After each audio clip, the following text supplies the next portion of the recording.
That did not do much. This is my new phone. The camera's not as good as my other one. You'll probably hear a fan running in the background. I'm not turning it off. It's hot as fuck. I can't just sit in this hot room just for the audio to be a little nicer. Do I have anything particular to say? No. Is it because I am going through something mentally and want to share but can't? Of course. And that's why we're back again today. I need my brush. I might play music or something instead if I get bored of speaking. Till that point, because I love a jibber jabber. I love the sound of my own voice. I love to just talk and talk and talk and talk and talk and talk and talk. Not even sure where to start, because that's the issue. I've been wanting to vent and share my life. That's my life. But I'm not really comfortable with sharing too much of my private life online, you know? Because I don't even really like to share it with the people I know in real life, especially since some of them be watching my videos. I have to be even more careful. I used to be able to use this a bit more as like a very public aggressive diary, speaking in circles and riddles and nonsense, but understanding what I'm saying and just talking just to talk. Now I have to do even more mental acrobatics to prevent things from being understood. Anyways, here's the thing about growing older. I am learning so much about myself and the people around me and the world around me. And I wish I wasn't. There are things that you uncover about the people you love and hold dear that should stay right the fact back up under those blankets. You know, it's not meant to see the light of day, in my personal opinion. I think as you grow older, you really begin to understand the saying of ignorance is bliss. Because when you're well, I'm still young. I am of the mindset that you're not old until you're 80. When I talk about people being young, youthful, I have such a broader range because of my perception of just like time, age, and relevance. See, this is why when I am sharing very specific feelings about particular situations, I have to have a script up because I just be rambling and going and talking and I lose my train of thought and now y'all will never know what the fuck I was gonna say. Oh, when you're young, in the like age where you're beginning to learn things about the world and not the world, you're beginning to learn things about people as individuals, and you're beginning to get a grasp of the understanding of the difference between naivety, ignorance, and stupidity. When you're at that age, you are like in such denial of ignorance, especially because we are in a generation that grew up with easier access to information and education than previous generations. When we find out that people are ignorant, we're shocked. Why would you choose to not learn? Why would you choose not to know? Then, shortly after that period, you grow a little older, and then you start really knowing, understanding, and applying it to people and seeing the harsh truths and aspects of the world.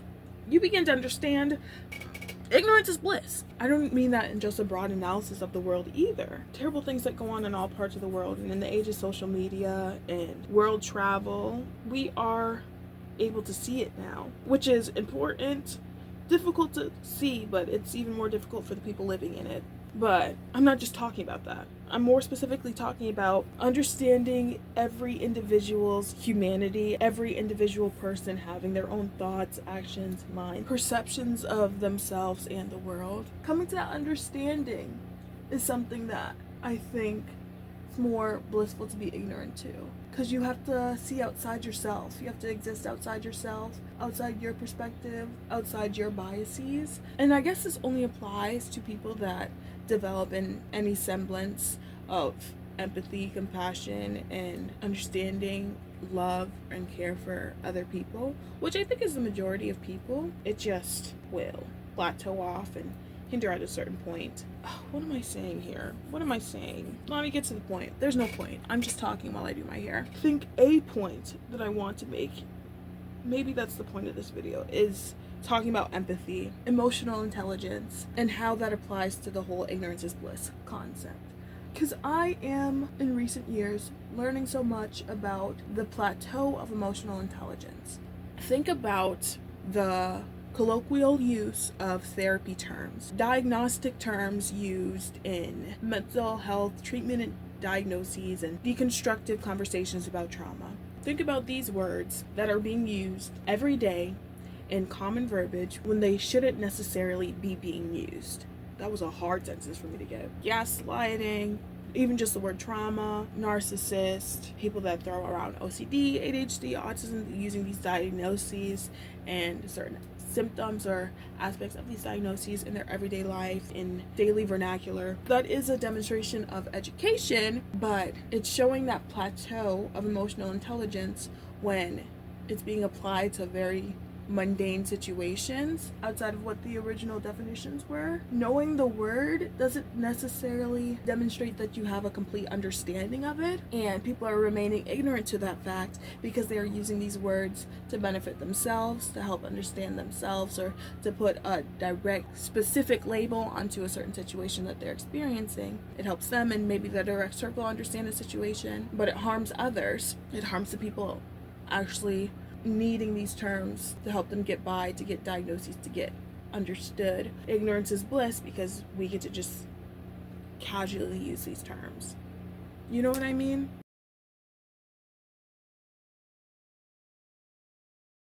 This is a very weird vent.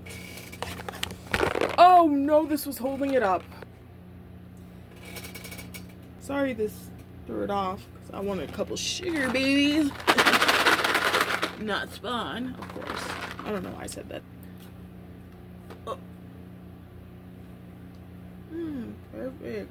I don't know if I'll keep that vent in. I will, but I understand that it's not easy to be understood. I'm not really using my words to the best of my ability. Well, yes I am, but I don't think I am conveying my thoughts in the best way, so I don't think I'm really getting my point across, but I don't mind just talking. A major point of contention that's definitely not right. Here's a little thing about me. I will just use words that I have read once, that I've heard in 3 or 4 sentences throughout my life, that I've had to use context clues to provide a definition for, and then I just use them and hope that they're right. I don't know what these words mean. I have a limited vocabulary that's peppered with a lot of random words that I think I know, that I know I've heard the word before, but I don't know what it means, and I just be using them. And I've already used a couple in this video, which is also going to hinder my conveying of my own thoughts and opinions in this video correctly and appropriately with how I'm genuinely thinking. But, as I was going to say, something I've realized that has been a very a very difficult and uncomfortable thing to come to terms with is that emotional intelligence is not something you are just born with. Knowledge and understanding of other people is not innate. There are certain aspects. Damn, this keeps shaking every time I move because I'm on my bed.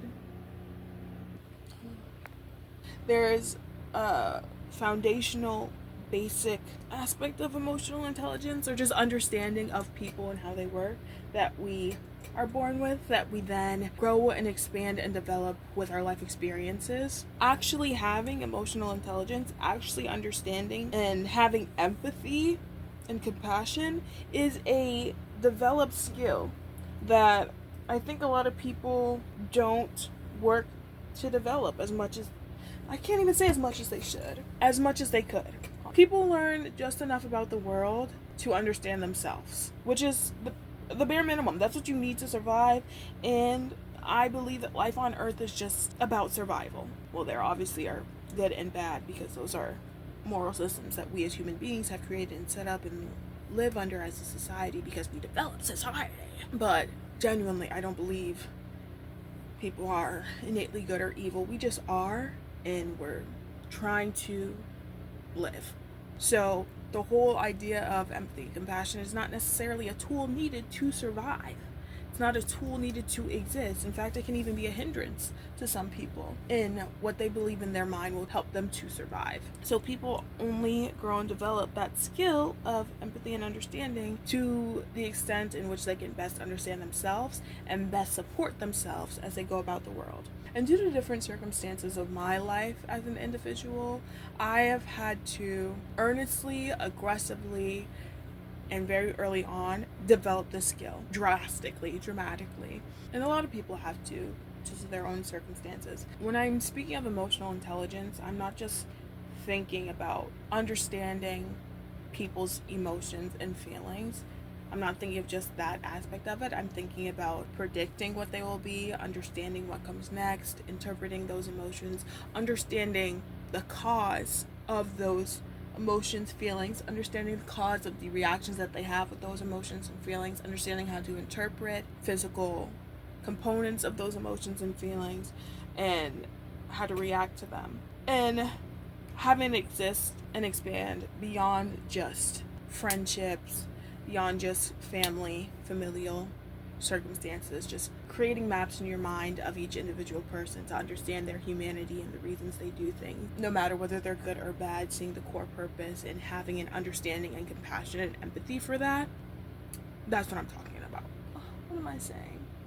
What am I even saying? It helps me maintain a larger capacity and threshold to withstand and understand and hear and take in other people's emotional discomfort and disdain and their lack of emotional well-being, because I have learned to maneuver them, look at them, and compartmentalize them in a certain way in my brain so it doesn't sit with me and bear with me, but I can still understand it and grow and feel it. Talking in circles, of course, or not even circles. It's my popcorn brain, as I call it, as I've probably explained before, but one thought jumps from another, so vapid is not the right word. So quickly, so aggressively, so randomly at the drop of the hat. And in my head, it makes sense. I can see where everything goes. I can see the transitions. I can see it's like playing New York Times connections in my brain, going from one thought to another. It's like, this shit doesn't make sense. Well, actually it does, because what I'm saying out loud is so sporadic. So each thought is just like a little piece of popcorn that comes from one from another. And obviously the amount of energy that's kept up, the heat, the kinetic energy, all of that is what's causing each individual pop. So the popcorn itself understands, if it had sentience, to understand why it pops at this time. But as the person making the popcorn, you don't know which one is going to pop. And that's how my brain works. That's how my thoughts work. That's how I communicate. And after going on that tangent, I don't know what the fuck I was saying before. Ignorance is bliss when it comes to emotional intelligence, and I'm learning that the majority of the population, the majority of the populace lives from that perspective, no matter how empathetic or emotionally intelligent they think they are. Myself included, of course, obviously I'll have to be. Everyone has a spot where they stop, or not everyone necessarily, but the majority of people have a spot where they stop because it keeps them from having to reflect on themselves. A lot of people I'm around, people that I have known in the past and were close to and have had to work with and develop compatibility with and understanding of, come from the perspective of thinking about life for themselves, as themselves, which I think is the correct perspective to think about life. I won't say correct because that seems like it's the sole and the only and the one and the perfect way to think about life, but I do think that's an important and valuable way to think about life, because you're living life for yourself, as yourself, by yourself, so you should be thinking about it for yourself, by yourself, as yourself. But in thinking like that, there is a cap to your emotional intelligence, there's a cap to your empathy, or there's a cap to your understanding. As someone who does not think like that, I am learning in recent years why it's so difficult for me to feel heard, because I understand how to hear and listen to other people, and I see that that does not get returned for me and myself. The true feeling that I'm misunderstood at my core, with my essence being my thoughts, my feelings, everything, is so closely tied with the fact that people have a cap on emotional intelligence because of that ignorance is bliss aspect that allows you to have your own individual narrative and see life from just your perspective. And that fucking sucks. You know? I sound like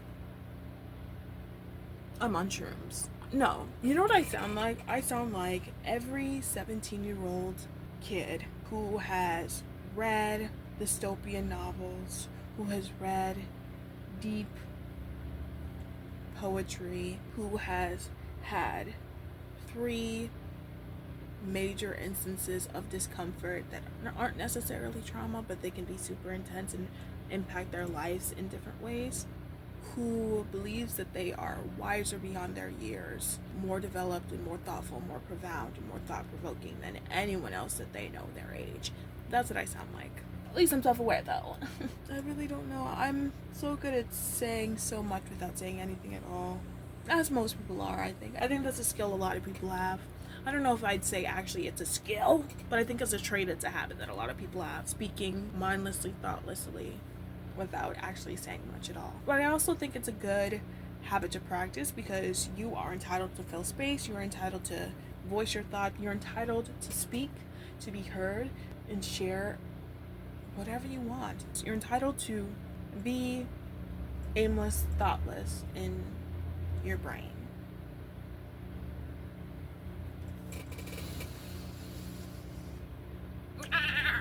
I feel like people are quick to forget other people's personhood, other people's individuality. People forget for the majority of the day, because you have to, this is one of those ignorance is bliss moments, that every person, every life has its own thoughts, actions, daily routine, fears, struggles, hindrances, joys, pains, all of that by themselves as themselves. And remembering that makes it hard to, I don't know what I'm saying. Talk about a good thing, but it makes it easier to forgive. It makes it easier to make people feel safe and feel seen. If someone tells you, oh, I feel so safe around you, I feel so comfortable around you.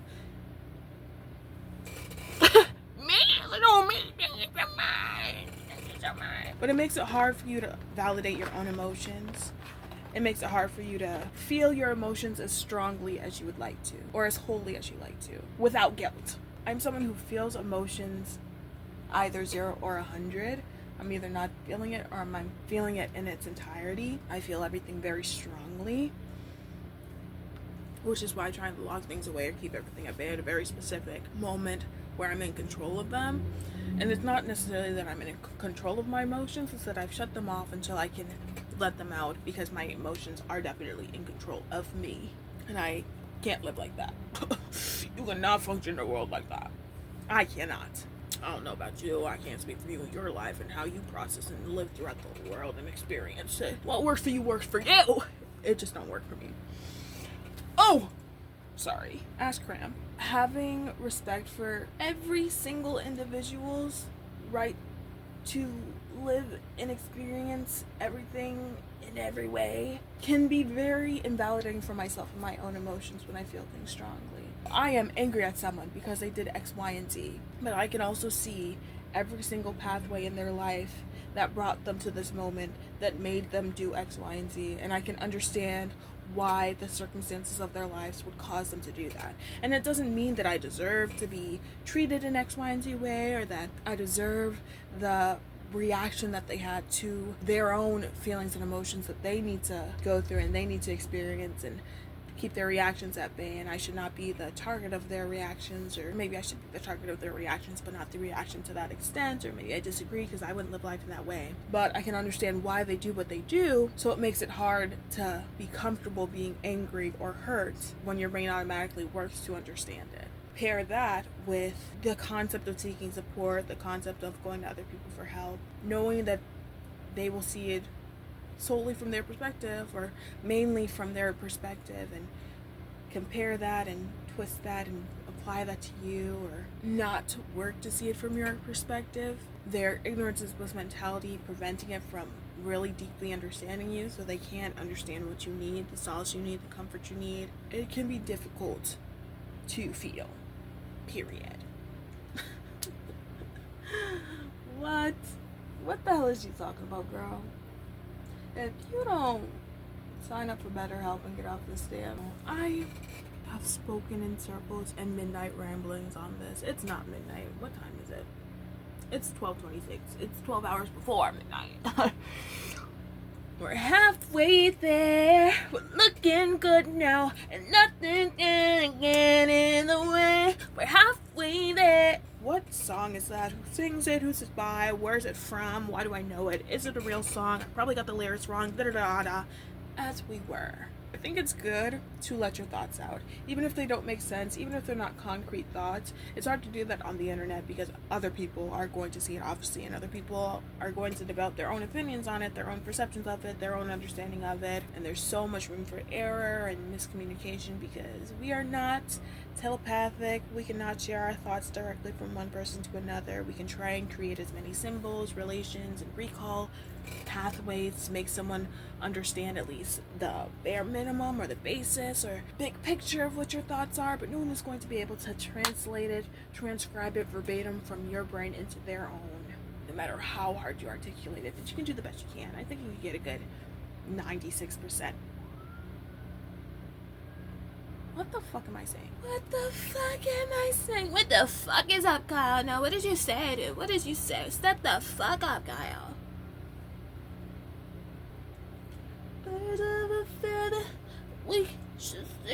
Oh, what I was saying. I do think it's important to allow yourself to just have streamlined consciousness. Just sit in it, think in it, rest in it. Your thoughts can change, your opinions can change so quickly at the drop of a hat, the drop of a dime, the drop of a paperclip, the drop of a pen. At any slight moment, your thoughts can change and flip because of how the world is expressing itself onto you and your experience it. It can influence you and change your mind at any moment. I look like I'm having a moment myself. I'm having a moment. Is it good or bad though? We don't know.